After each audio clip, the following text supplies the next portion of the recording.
Hello, and welcome back to Living a Culture of Life podcast by Human Life International. I'm your host, Colleen, and I'm delighted to have you with us today. On today's episode, I share a conversation that I had with Claudia Perez Bustamante from Freedom Coaching. You may remember a few months ago, I had the founder of Freedom Coaching, Steve Picorni, on the show, and Steve shared his personal story of overcoming a pornography habit. On today's episode, Claudia not only shares her personal stories of how pornography has affected her life, but she's also a trauma therapist, so she discusses the neurobiological side of this issue. It's a fascinating episode. I found Claudia's discussion of neurobiology and trauma and how that fits into pornography struggles to be incredibly informative. I hope that you find this episode as moving and informative as I did. And as always, if you'd like to support HLI's mission to train pro-life leaders and spread a culture of life around the world, head on over to hli.org/giving or click the link in the description to send a gift now.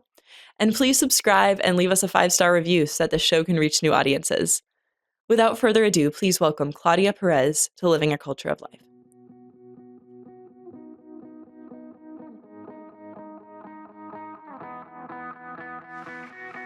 Welcome to the podcast, Claudia. Thank you so much for having me here. Well, I'm so glad you're able to join us. And you are also part of Freedom Coaching. So a few months ago, we had Steve Picorni on the podcast sharing his story, and now we get to have you on the podcast. So I'm really excited about our conversation today. Yeah, me too. Yeah. Could you just start by telling our audience how you got involved with Freedom Coaching? Well, I had been a trauma therapist for a couple of years, and I've been a speaker on matters of love and sexuality for more than 20 years. So, and I've been a theology of the body speaker as well for about almost 10 years. This year, it'll be 10 years. So when I started doing trauma therapy, I got a lot of cases with people who had suffered sexual abuse, but also a lot of patients with compulsions, sexual compulsions, especially porn usage, porn consumption, or addiction, as many call them.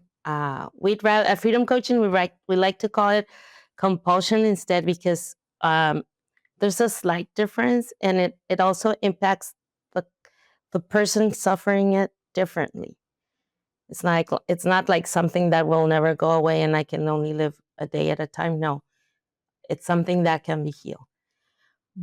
So I was always working. Trauma therapy goes to the root causes of whatever you're experiencing, whether it's anxiety, PTSD, compulsions, addictions, anything. And I'd always work on the root causes of trauma, but with my clients, specifically for porn compulsion, I would at one point feel stuck, like out of resources. And I'd divert them, refer them to other therapists, like to other models, but not always where I live here in Mexico, not always with an appropriate understanding of the human person, especially in terms of sexual ethics. So I'd pray and pray, like, God, please send me good therapist, good psychologist, someone who. And the response came in the form of an invitation to belong to Freedom Coaching. So I was like, okay, you want me to do it. And it came from a previous client who he was my client for other reasons, but he's a coach in the team, and they were looking for a female coach. I had already had a female coach who couldn't continue for personal reasons, and Freedom Coaching used to accompany only males in the past, but as women's compulsion and consumption of porn increases, they saw the need. So that was like God responding, and now I have like all the tools that I need. The program I was just so astonished. Is that a word? I was really surprised of how integrative it is, because I come from as I said, theology of the body, a very Catholic background, and my own experience, my own personal experience of healing is that of an integrative approach, in which you have to include your spirituality, your soul, but also like behavioral stuff, right? And healing trauma.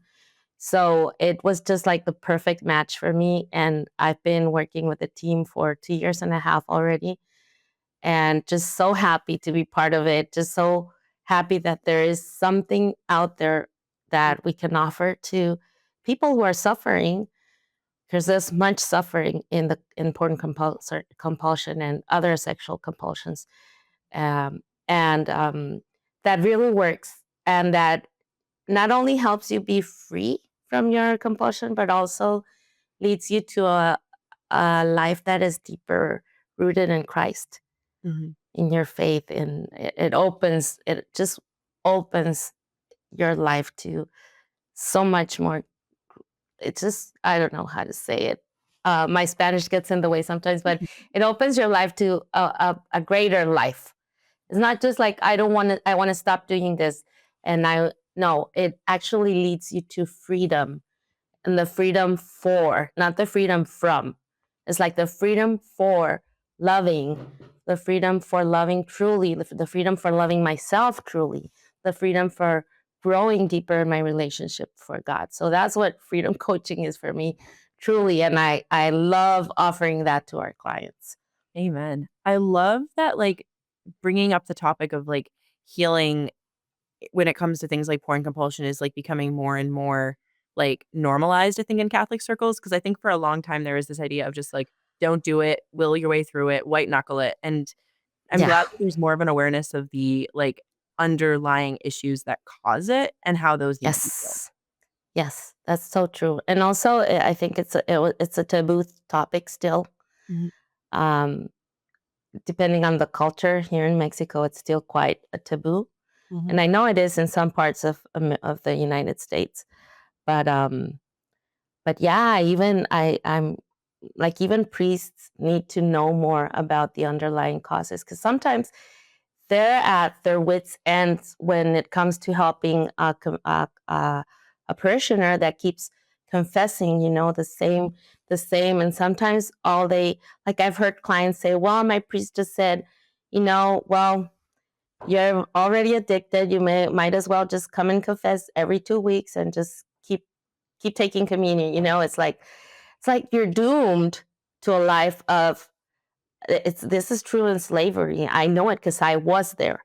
mm, So I want everyone to know what the true underlying causes are and how they can truly be healed. And it's not only like a thing as a drug addiction, it's spiritual also, it's emotional. There's so much to it. exactly.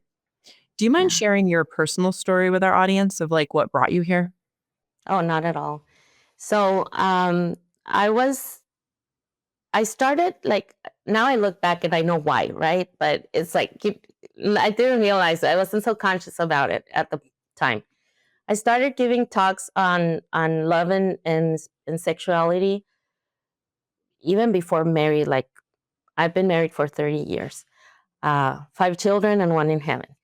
And but more intensively around 27 years ago, after my second child, I was a Banks method instructor, and I saw all these problems that the couples were having, and also I was doing youth ministry. And I didn't know, I didn't know why I was so interested. So I felt so passionate about speaking and learning about love and sexuality, um, true love and true sexuality, right? Uh, Now I know, when I was, there are some things in my story that I couldn't remember, because when we experience trauma, one of the ways of our brain to protect us is to block memories, right? So later on, like years later, that I started doing trauma work in myself, I remembered stuff. So I was exposed to porn around the age of 6 to 8 years old. I don't remember the precise age. And from my experience with patients, I see that being exposed to trauma at an early age has Mhm. the same impact on the person as that of suffering sexual abuse, or being molested, or any sorts of sexual aggression, depending on the grade. Um, So one of the effects on me was that through the exposure to trauma, I was, let's say, inadvertently groomed into sexualized behaviors, Mhm. which I engaged with a cousin, the same cousin that had exposed me to to the porn. And back in the age, I'm talking like 70s, it was only videotapes, the big videotapes, right? That one of our aunts had in their attic. And then magazines that one of our uncles had, her own dad had in the room, the bedroom and such. And that that was like a weight of that costed me a weight of shame and guilt that I carried throughout my life for years to come, and also confusion. Mhm. Now, that, along with my own traumatic childhood, um, produced a very, very intense compulsion for masturbation as a coping mechanism. Now I know it was that. So as a kid, I didn't actually know what I had seen was. I didn't know what I was doing was, but I intuitively knew it was shameful. That really surprises me because I knew it was shameful. I would hide uh, to act out my compulsion, and that grew when I reached the puberty years. That it came all together into a sexualized behavior, and then that turned out into um, very sexualized relationships with boys. Like they say, trying to find love in the wrong places, right? Which only burdened me with more guilt and more shame. So there was a point in which I had like I hit rock bottom after a boyfriend broke up with me, and I felt so used after every relationship I had. I felt so used, so um, like I didn't deserve a good boy in my life, even though I had dreams of having a big family, a very religious family. I wanted my family to be really close to God. And but I felt I didn't deserve, and I was convinced I would never find someone who would truly love me and accept me as I was. So it's a mixture of the traumatic experiences, but also the compulsion itself, whether it's pornography or masturbation or any other sexual compulsion that burden us with weight, with guilt and shame. So after I went to this retreat when I was like 19 years old, and Jesus found me. He Mhm. spoke to me clearly. We had adoration turns during the night, and mine was 3 a.m. And I'm the the deepest sleeper you can meet. Like nothing now wakens me, but that day I was there at 3 a.m. And I I honestly, I heard Jesus speak in my heart. Mm. Like these experiences that other people, it wasn't audible, but and all I heard him say, I want you to be mine. And at the moment, that's another story. Like that's a tangent. I confused it with vocation, with a call to consecrate a vocational vocation. I did go through discernment formally with a spiritual director, that it ended up it wasn't. It was just the general invitation of being his. Like he's rescuing me there, and I knew from that moment on that he wanted to fulfill my dreams, my Mm. desires, my heart's desires. He wants to fulfill all of our dreams, all of our heart's desires. Um, and so I started thinking, okay, so if he will fulfill my dreams of having a big family, um, I must find a nice guy. And maybe I will find a nice guy that will like me. So I came up with three requisites.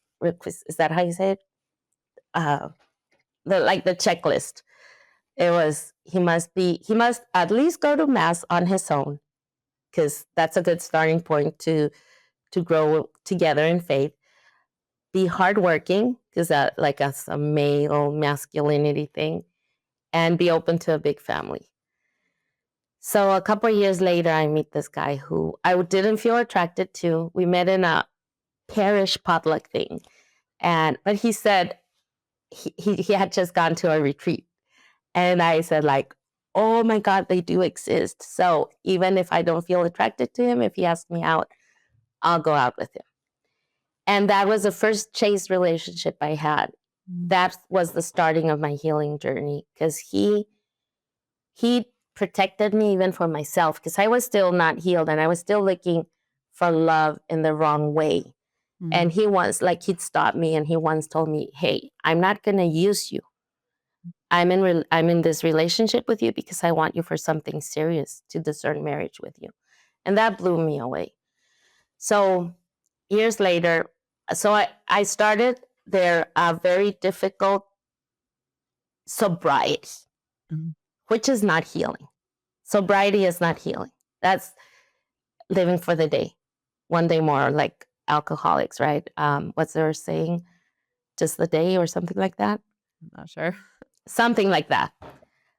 And that lasted for a few years. We had our children, everything. But it wasn't until I started, I had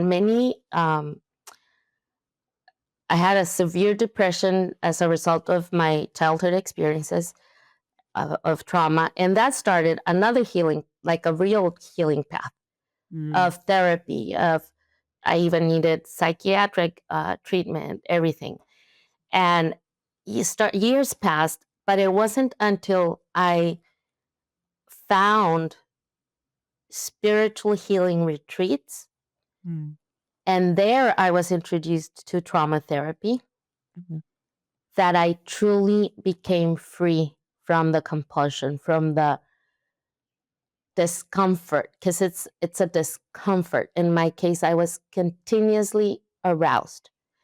Now, as a trauma therapist, I know that's one of the symptoms of a person who suffered sexual abuse. So that the spiritual healing and the trauma therapy together, and me also,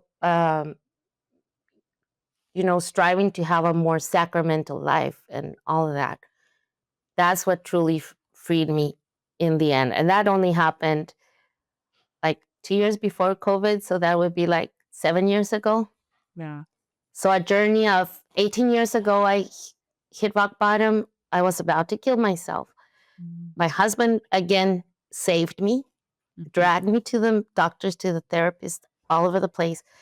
And then imagine 17 years in therapy and only 10 years surviving. And then all of a sudden, God brings all these tools to my life, all these ways of truly healing. And it's been 7 years of true freedom, true freedom. So that's that. But also, another part of the reason why I fight against pornography and why I hate pornography is that my family was almost destroyed by it. And I think this is the first time I'm going to share this publicly, only because the persons involved have healed a lot already. But I'm getting emotional.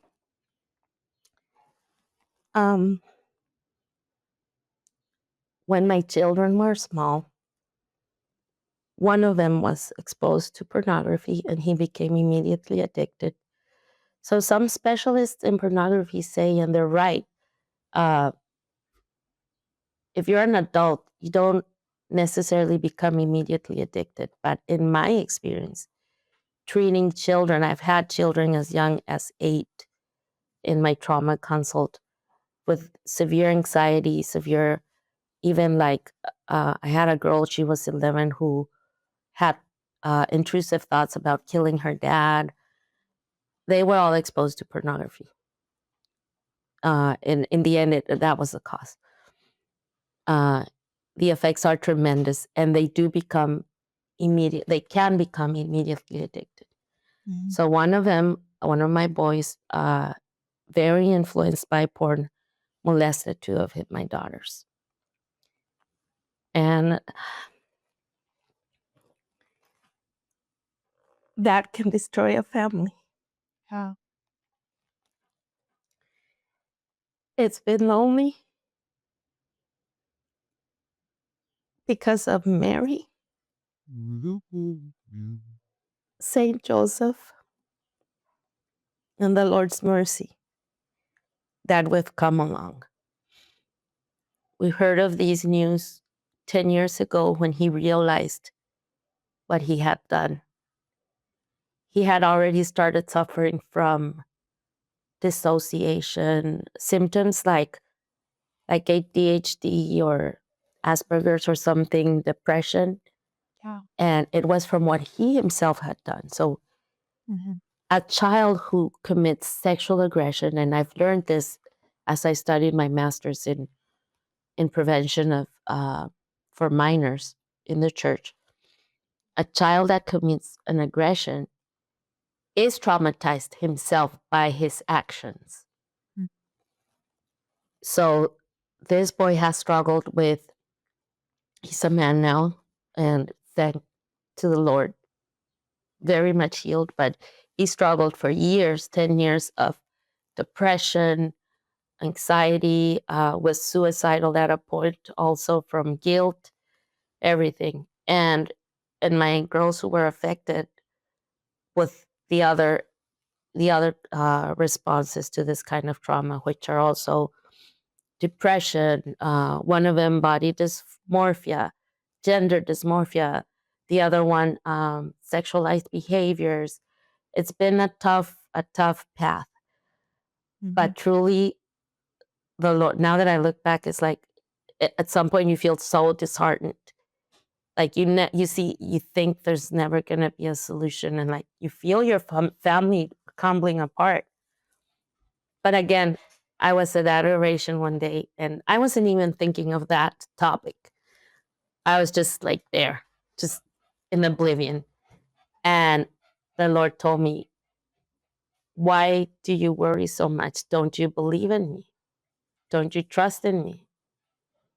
All will be well, but not in your time." So I told him, "Okay, I." That is so much pride, but I negotiated with him. "Okay, it's okay if I don't get to see it in this life, but you'd better reunite my family at some point, maybe at my funeral, and that's okay." And he said, "Yeah."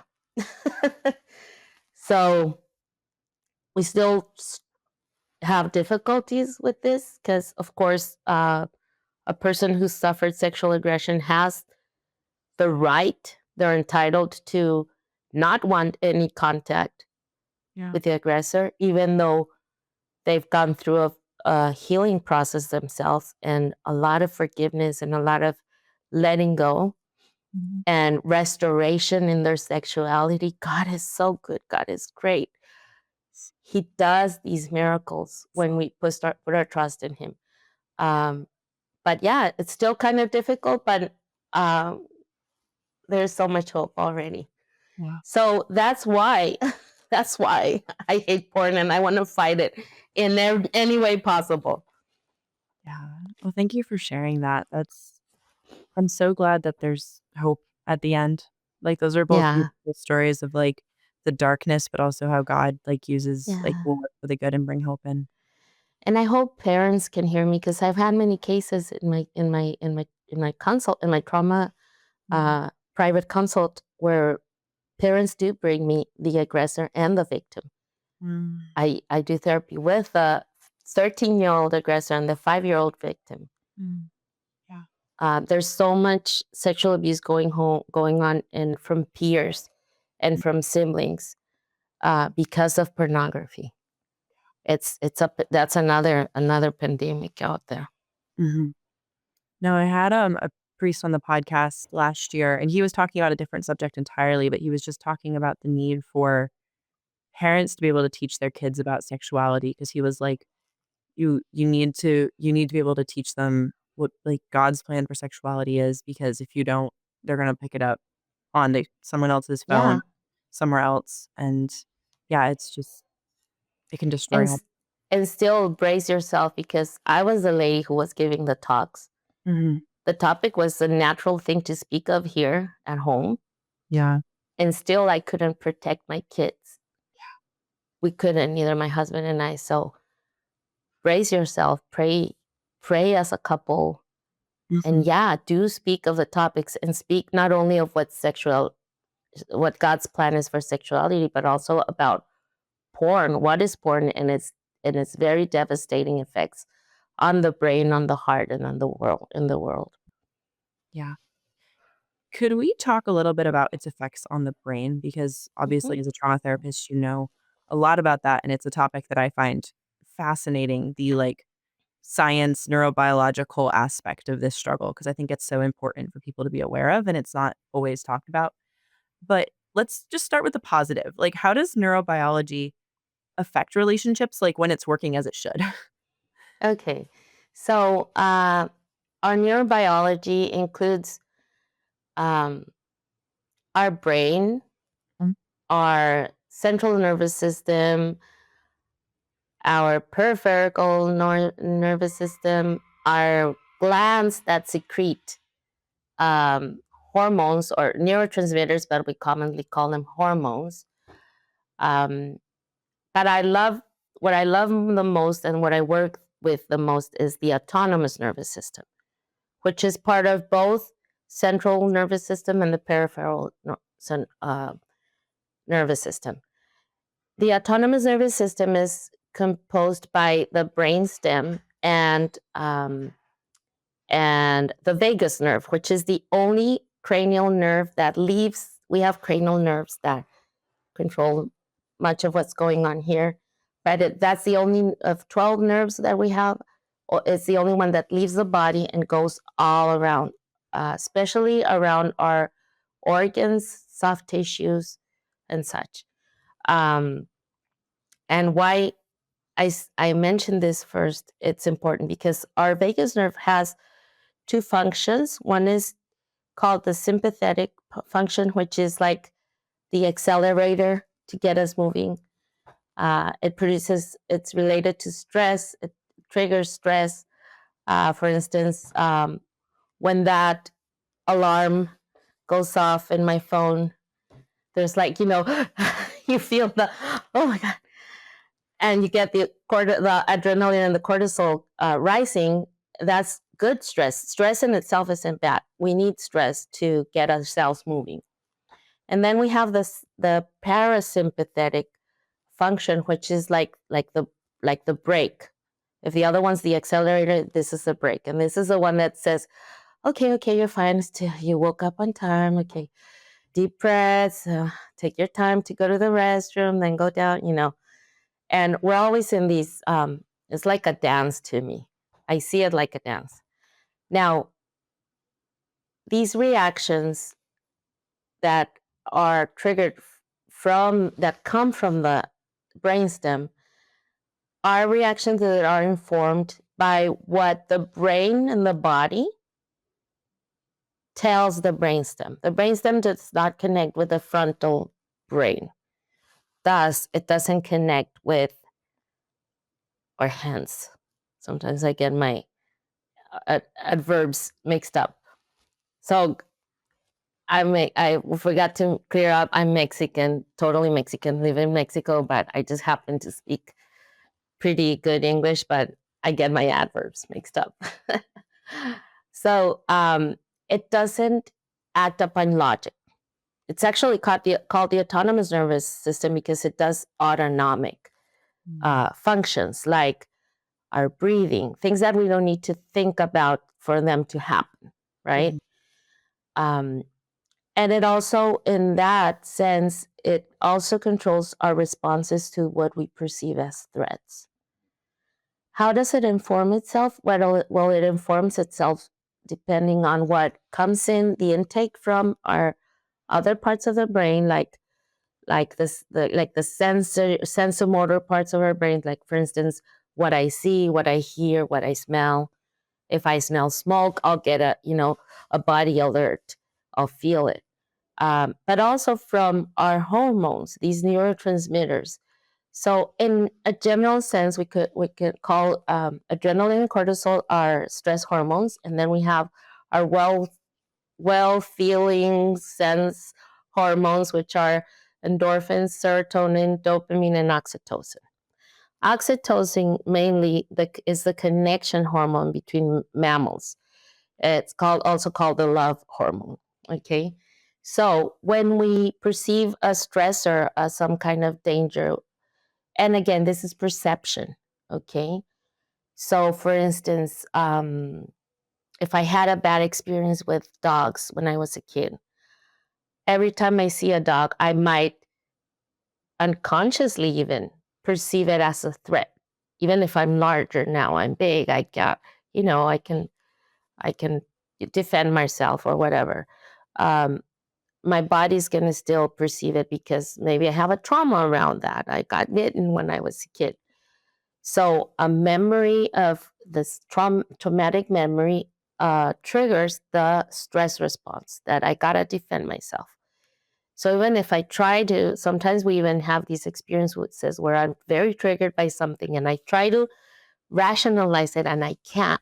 Why? Because literally we lose activity in the frontal brain and we start working from our survival brain only, which will um, enforce the the the responses that keep us safe and alive, which are flight or fight and freeze or fold. Okay. So in a normal, non-traumatized person, let's say a healthy, non-traumatized brain and body, because all people are normal. We're all normal, but we're also all traumatized, okay? So depending on the trauma and the opportunities that we had to heal, liberate. So I haven't defined trauma. Trauma is not what an event is, like something that objectively we could classify. These sort of events are trauma, these aren't. And if you don't agree, it doesn't matter. It's already in a category. No, it's the experience of the person. Anything that surpasses my experience to process it when it's happening. So we have a lot of trauma from my childhood because it's when we have less resources. But we can also have trauma when we're older. For instance, if I get, I don't know, mugged, that's good. And I can't process that in the moment. I don't have resources to defend myself. That's going to be a trauma. So the response of the body, the trauma response, is to block and like encapsulate the moment, the neurons that contain the memories and the traces of the hormones that I experience at the moment. Namely, in a negative experience, it's going to be adrenaline and cortisol. They get encapsulated, and that's stored in the subcortical brain. So, like the hindbrain, the profound brain, not here. So even if I talk about it in regular therapy, it's not going to get healed, released. It's like a little hand grenade that is going off every time I see a dog in my example, or every time I see someone that looks like they're going to mug me, right? So what happens is that when one of the characteristics of a trauma response is first that I didn't have the resources to process it or the emotions that came along with it. These emotions are a mixture of these hormones, as I said, adrenaline and cortisol, when it's a traumatic experience. On the contrary, nice experiences have these traces. We have these memories of the comfortable, the well sense, the well-being hormones. And like if I remember my grandma, I start relaxing immediately because she was always a safe place. So these memories indicate our emotional brain to produce these emotions. These emotions are neurobiological response, but that in turn produces thoughts and behaviors. Okay, so this is a different approach. Maybe a common psychological approach would be like, oh, you thought this negative thing and then you felt uncomfortable. But this is a different, there are unconscious and subconscious things that trigger this discomfort and then can trigger thoughts. So the more we live with these traumas getting stored in our brain, or the more intense trauma experiences we have, whether it's real or not. So it's the person's experience, okay? The same car accidents, for instance, can be traumatic for one person and not the other, even if they had the same injuries. It depends on how our body is set up and how our even genetically, if we're more sensitive or not to different things happening to us. The more we start living, we're producing cortisol, or even like just a lifelong of stress. Maybe someone growing up in a home where parents always fought in front of the kids. That's enough to be, getting stuck, a lifelong of cortisol. And that's going to that's going to cause an imbalance or a dysfunction of the vagus nerve, which is this part, this part of the autonomous nervous system. So we kind of get stuck in that. So depending on the degrees of how we're stuck or not, we're going to be more capable of healthy relationships. Now, this is only one part, okay? So your question is quite general, but in general, because I could also speak of attachment issues, like if you grew up with safe attachment or not, that's another area. But they're all related in the end. So say I grew up with getting triggered, like always cortisol, because maybe my dad was violent. In my brain, those traumas, those moments of dad being violent are going to be stored as trauma. So in the future, when I'm an adult, a man getting a bit angry is going to trigger those traumas because I identify some certain signals, even unconsciously. And this is going to get triggered. And I might respond in an inappropriate way or in an exaggerated, quote unquote, exaggerated way to something that isn't really a threat. So to protect myself to that, we develop various coping mechanisms. Some are adaptive and some are maladaptive. So for instance, an adaptive coping mechanism to the fear of a man being violent because there's this trauma in the back of my head. And literally it's in the back of my head. Might be, I'm going to be assertive. I'm going to ask. That's an adaptive coping mechanism. A maladaptive coping mechanism could be, I retrieve and leave the relationship immediately. So it depends. Another factor in developing trauma is whether we lived it on our own, like being lonely when we lived it. I had no one to share my emotions with or share the experience with, and then not having anyone to co-regulate my state at that moment. So for instance, a kid that is scared, mom or dad come and hug him. Hugging activates the parasympathetic reaction, which produces oxytocin. That's why we love the hugs. That's why when we're scared, we go, we're activating. I don't know if in the Mexicans, we do that. Especially Mexican moms, when we're scared, we go, ah! That activates our vagus nerve and produces oxytocin, and that way we calm down. Like it counterbalances the adrenaline and the cortisol. On another hand, we can also, like, for instance, someone who becomes codependent. What's the issue in codependence relationships? From a trauma point of view, is I'm trying to counteract the cortisol and adrenaline by being clingy to a person, because maybe that makes me be safe, even though they themselves are causing me more stress, more adrenaline and cortisol. But I clinch to that behavior as if it were necessary for survival, because that's the only thing my brain found at the moment as something that can produce well-feeling hormones. I don't know if that helps. No, that does. So then storing those memories, if you have like a healthy non-trauma brain, would the positive memories help you bond more with the person that you're in a relationship with? Yeah. We all Okay. have trauma. There's no one in this earth. It's part of our fallen condition Mm. since Adam and Eve, right? But there's more resilient Mhm. organisms, bodies in their nervous system, the autonomous nervous system, and there's less resilient. Like I said, you start getting stuck. So Yep. sometimes even relationships, good relationships, heal, Mhm. such as what my now husband did by taking care of me and assuring me, like affirming me Mhm. as a person.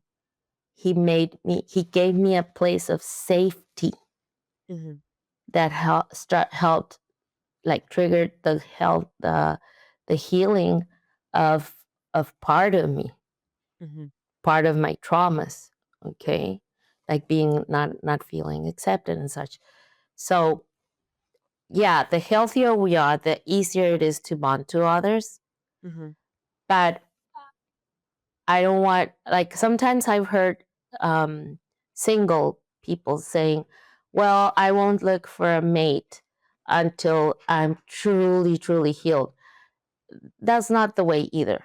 Like, you gotta, accept that they'll always be wounded. And I'm also convinced what I've learned in these late years is that part of sanctifying ourselves, of becoming holy, is actually the healing. Mm. Yeah. Because what is holiness? What is sanctification? The word holy comes also from, like, saints are called beatus, Mhm. right? How do you say it in English? Beatified. Be, beatified. And that comes from the Latin beatus, Mhm. and that means happy.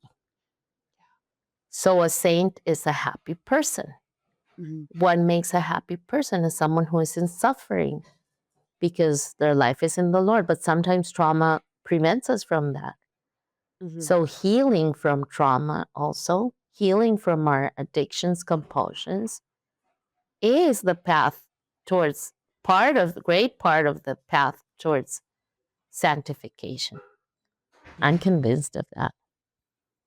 So, if all of this trauma is stored as like the sense memory and like the hormones, how does healing work? Because if it's not just like logic and talking about it, is it basically helping you process the emotions properly? Yes, that's it. You just defined it. Now, some things we can process by talking about them with our frontal brain, but deep trauma cannot be processed in that way. It needs strategies to go into that part of the brain, and that's part of what trauma therapies are. Okay. They work directly with the limbic system. So if this were my brain, Mhm. you have the frontal brain here, the brainstem, our emotional brain, and the limbic system, in Mhm. which the amygdala is, and all of that. Talk therapies only reach to the frontal part, so we can speak of things that we recall, we remember, events in our life. And then through various strategies, depending on the model that the therapist is using, they'll get to the emotional brain and help you adjust your Mhm. emotions. However, there are some things that keep triggering you unconsciously, and those are the traumas that are stored that you cannot process by speaking them, because some of them you can't even remember. Mhm. So what trauma therapies do is work directly with the limbic system. They bypass the conscious brain. They work directly, so it's an up it's a down upwards process, Mhm. whereas other models um, are an upwards down process. Gotcha. Directly with the limbic system, releasing the emotions, processing the emotions of those events.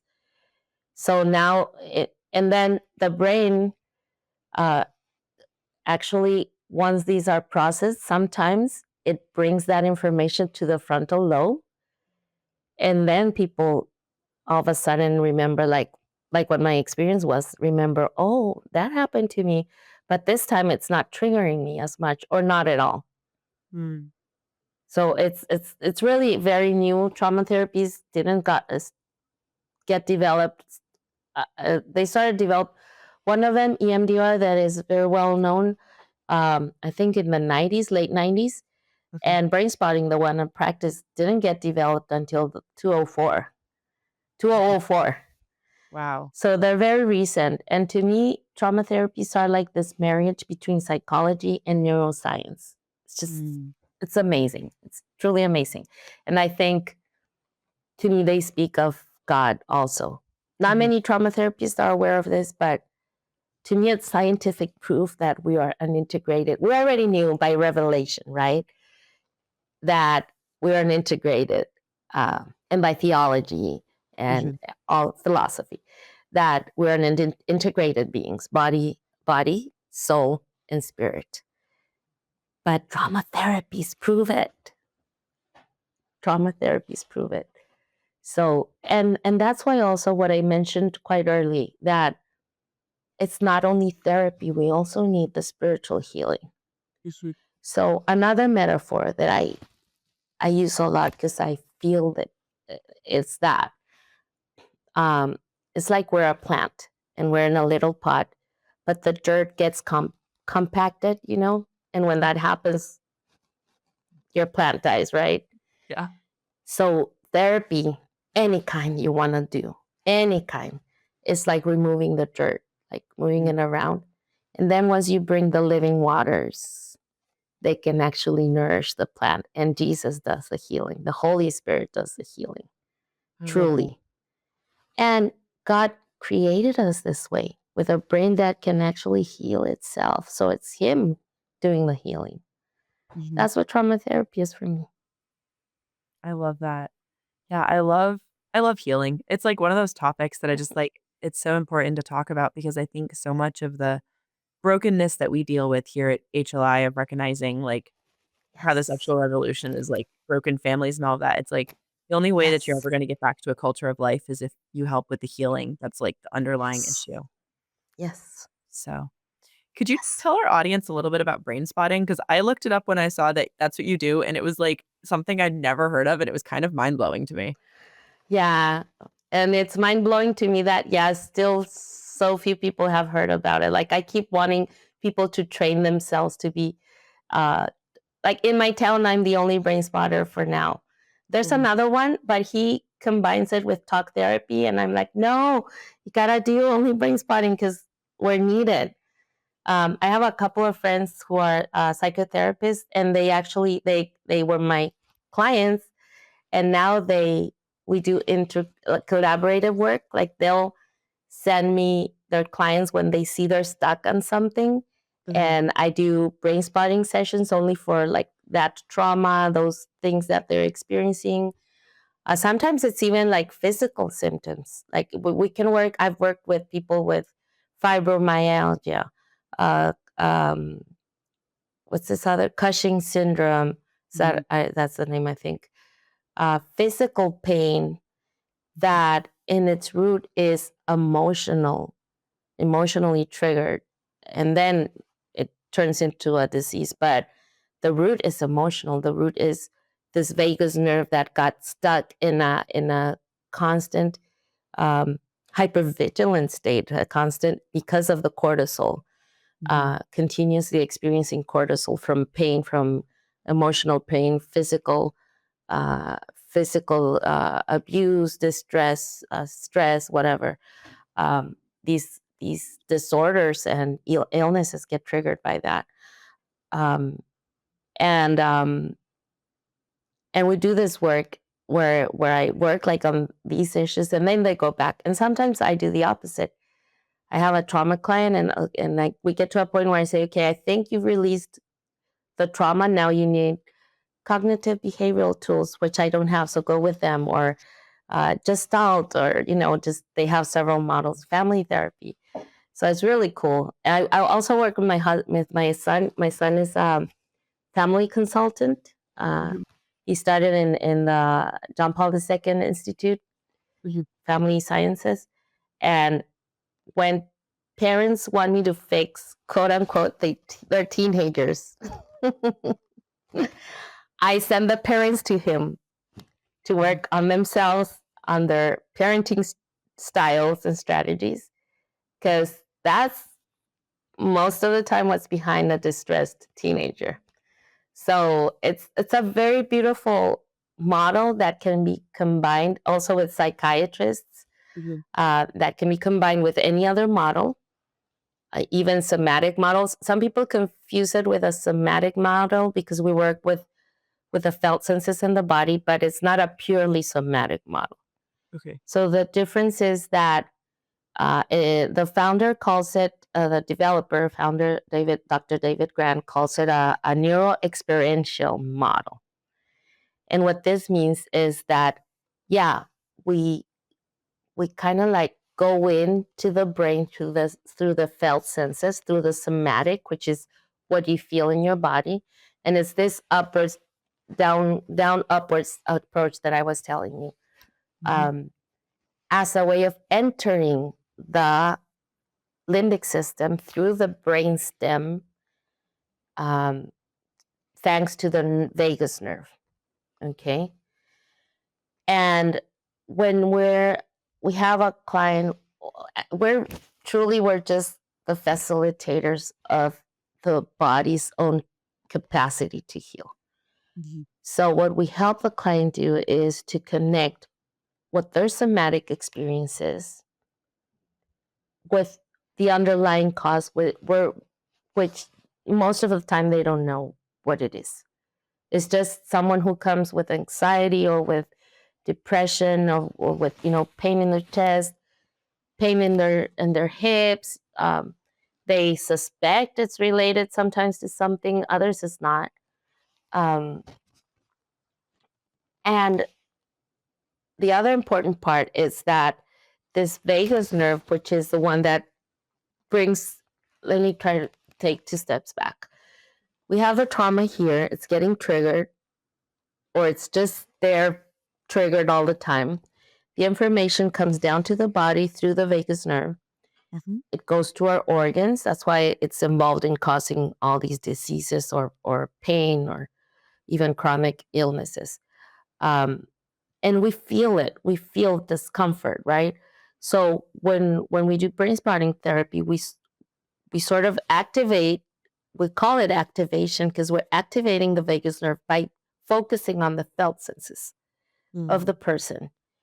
And that's going to activate the signal into the part where the trauma is stored, wherever it is, we can't see it, right? They can see it in brain maps now, thanks to the technology. It's been backed by neuroscience. But first, it was very intuitional. And the other part, there's a big branch, the huge branch to our body from the vagus nerve, but there's a very important branch to our face. It passes through our ears. I've worked with people with tinnitus, and they have when you hear noises in your ear, they have nothing structurally. They go to the doctor, the ear doctor, and there's nothing. It's emotional. It's emotional. So it passes through our ears to our eyes, and the most populated branches are around our optic nerve. By the way, our retina is a brain. Each eye is a different brain also, and they're involved in memory making. So in such, they're also connected to the limbic system and to where the trauma is stored.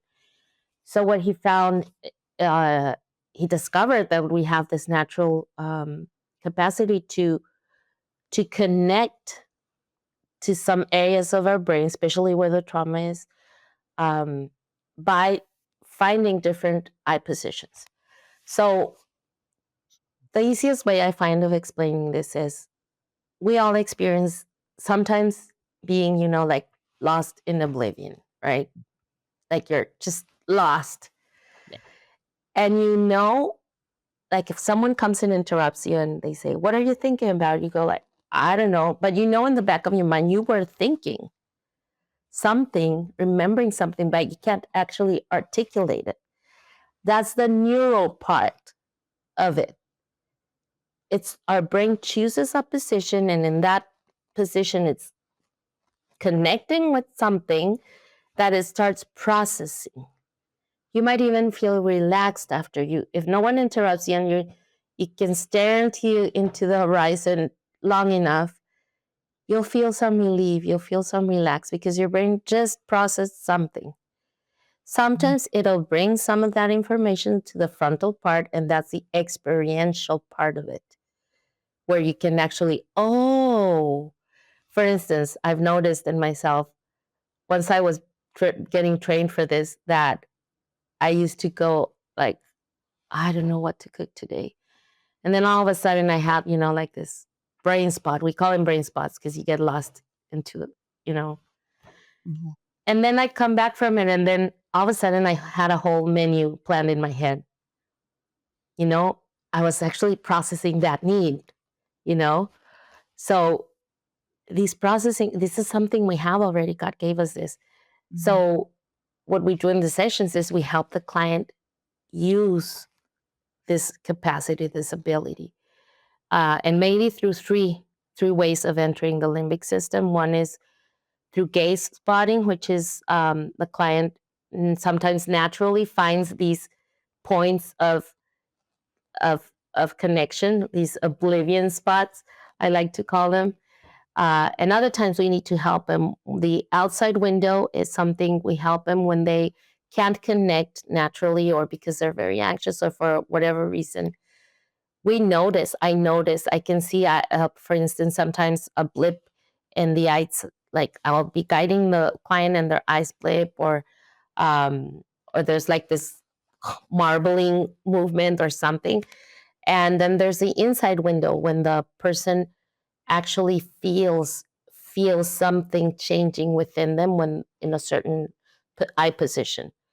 And then we hold that position, whichever way we use to enter, and we let the brain do its thing. And it's going to go process the emotions from that event, whether they remember it or not.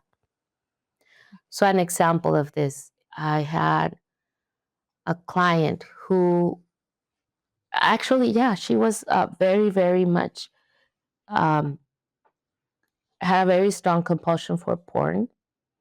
And we were working on that.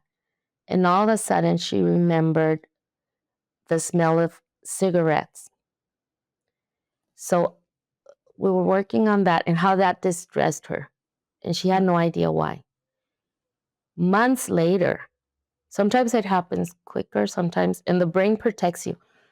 Months later, until she was ready, she remembered having been molested by her uncle, who insisted on kissing on the mouth and was always smoking.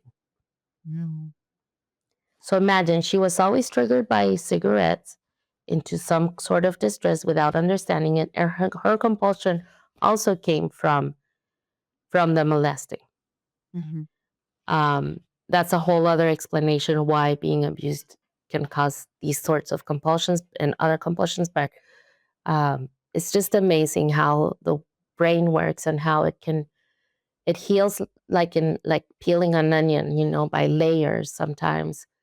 It's just beautiful to see and to accompany and to witness. Yeah. So I don't know if that's sufficient explanation. Well, it's so interesting. I think it's just fascinating, all of the tools that God has given us to be able to Yes. heal. And Yes. yeah, it's like healing from porn isn't shove down things, just don't do it, white knuckle No. through it. It's like unlocking what is actually causing you to have that compulsion and Yeah. different methods of healing that. And it's also changing your perspective on sexuality, because part of the reason why we shove it down is because we feel shameful from our sexual desire Mhm. because we're going to porn. Mhm. But part of what we do in freedom coaching is to actually help the client open their sexual desire to what it's actually supposed to be for. Mhm. God doesn't want us to shut down our sexual desire, but He wants us to sublimate it to its real purpose. That is, it includes genitality. I mean, it includes the nuptial act, but it's so much more than that. It's so much more transcendent than that.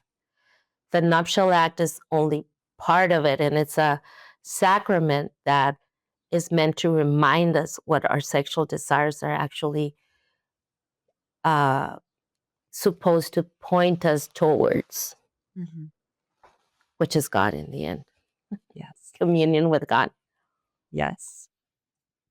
Well, Claudia, thank you so much for this conversation today. I have loved talking about this. And it's just, yeah, I like giving our audience just more knowledge about the psychological side behind it and hope for like if anyone is struggling with porn compulsions, that there is healing. So thank you. And Yes. thank you for sharing your stories. Thank you for receiving me. Yes. Thank And you. then do you have like social media or any like website that you'd like to direct our audience towards if they want to learn more about this? Yeah. Well, I'm on Instagram as oh God, it's just difficult because it's in Spanish. Corazón a prueba de balas. Okay. If you send it to me, I can link it in the Yeah. description. And yes, please visit the website for Freedom Coaching, freedom-coaching.net. Mhm. You'll find so much information there, so much guidance. You can take a free quiz to see how you're doing on your relationship with porn. You can read articles in our blog. Uh, soon, a free webinar from me explaining the relationship between trauma and porn compulsion. Another one on where I explained the levels of the stages of psychosexual development and how that also the like the holes in that, like the what we don't get in those stages can also lead us to compulsions and wounded behaviors. I just thought of a question that I had earlier and I forgot to ask. Is porn compulsion always coming from trauma? Or are there many factors? Um, Porn compulsion is a coping mechanism, a maladaptive coping mechanism. So whether it's trauma or current anxiety, stress, Mhm. the brain identifies it as a survival mechanism Mhm. because porn provides endorphins, dopamine, serotonin, and oxytocin, all four. Mm. Um, Plus, so it's gonna counteract the adrenaline and cortisol. So my brain, anything that my brain identifies as, I can, get this balance of hormones, and it's easy to do because we can also get these hormones from exercising and being with people, but the other one is so much easier. So it's gonna hang on to it, Mhm. and we create neural pathways, which are these little pathways. They're neuron fibers connected, in which it'll lead us to the same behavior, very much the same as I just climbed on a bike the other day after 10 years of not doing so, and I put the pedal on my foot on the pedal, and I started pedaling. That pathway was there already. So we also make these pathways, but also we produce another hormone with porn that doesn't happen with other drugs, that is called delta phosphate, which reinforces the pathway. So it's a maladaptive coping mechanism that the brain finds very difficult not to go to. So there's always some sort of trauma that is making you hold on to this stronger, or that is making you be um, more compulsive than, say, your friend. Maybe you and your friend were exposed to the same porn at the same age, but you became a compulsive user and he didn't. Well, it's most likely that trauma was that predisposed you to become a compulsive user. Okay. Yeah. I just realized that I wanted to ask that because that was something I Yeah. was curious about and I figured our audience would be. So, well, Yeah. thank you for this conversation today, Claudia. Thank you. And to our audience, I hope you enjoyed this conversation. If you did, please like and subscribe, leave us a 5-star review, and check out the new ebooks that we have coming out. And definitely check out Claudia's Instagram and Freedom Coaching's website.